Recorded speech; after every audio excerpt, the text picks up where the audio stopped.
আছেন 360 জন আউলিয়া। সিলেটবাসী ধন্য হইল, সিলেটবাসী ধন্য হইল আউলিয়ার পরশ পায়া।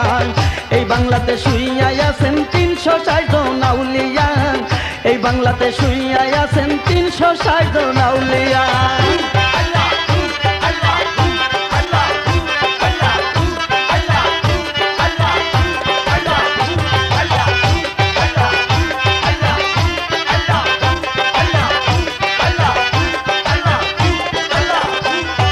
সিলেটবাসী হইল দানি,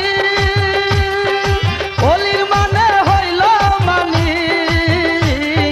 সিলেটবাসী হইল দানি, অলির মানে হইল মানি। সিলেট ভূমি সোনার খনি আউলিয়ার পরশ লয়া।